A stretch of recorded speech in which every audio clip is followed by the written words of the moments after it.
what is going on, my Mugiwaras? I have a question.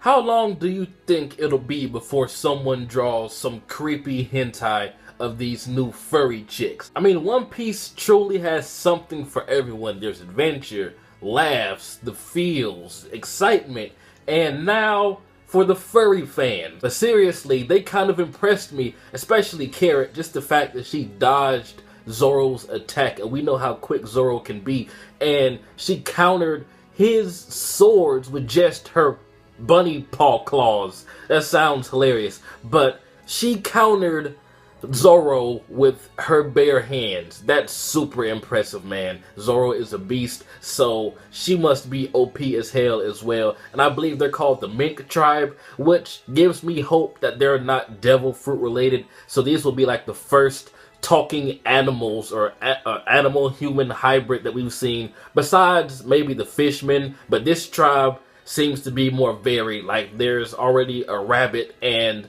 a dog woman in the first time, so there's probably like a bird woman or a fucking giraffe woman, etc., etc. So I think it's kind of interesting that One Piece is throwing new things at us like this late in the game, like post chapter 700 plus. Like, there's going to be talking animals, but it's not devil fruit related, unless the Mink tribe are like all humans that ate zone devil fruits or something like that. That would be kind of lame. I really want this to be like a new world, so there's new types of creatures and humanoid animal-like things out there besides just devil fruit powers everywhere. Ever since they've journeyed through the Grand Line, everything has been different from what they were used to, and now they're in the new world. It's only natural that everything get even more messed up and crazy, which is what I'm hoping this situation is. I don't know why, but I really want this Mink tribe just to be humanoid animal and not just another zone user. But I love how Oda is making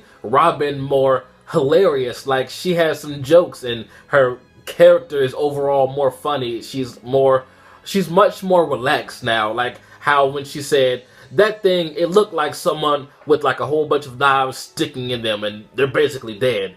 Or it could be a monkey. I'm like, really, Robin? And then her just fangirling over the dragon the entire time she was writing it, and then when it turned back into a drawing, she started tearing up. Like, the old Robin would never do this, and I am so glad to see her finally relax and just see her development like this. Like, she truly is a Mugiwara pirate now. And I don't think we got the dog chick's name. We just got the rabbit, which is Carrot. But the dog female, she had Nami's swimsuit on, or bra, whatever you want to call it.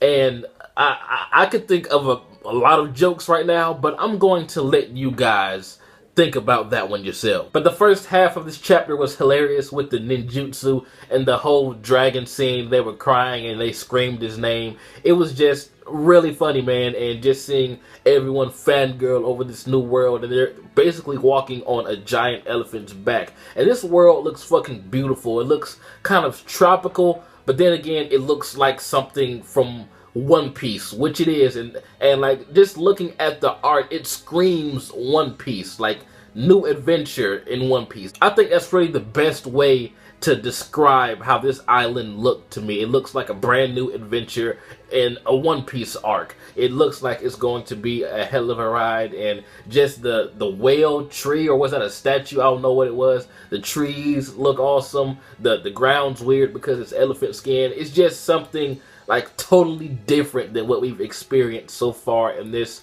series. And like I said earlier, I just love how One Piece can still throw new things at us after 700 plus chapters. It's really hard to do that. And let's just think about how creative this arc has been already without even getting into the plot, or whatever the plot of this arc is going to be. This guy, he drew a dragon, it came to life. They rolled a dragon up a giant elephant. Monkeys fell down, and when they got on top of the elephant, there was an entire country, trees, flowers, and an animal tribe on top of an elephant.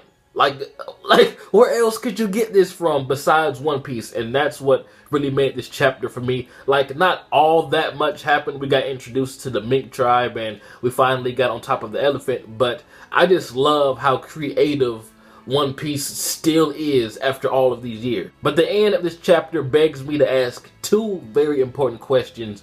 What happened between Dogface and Nami? What did they do to the point where her top would come off and be put onto those furry boobs?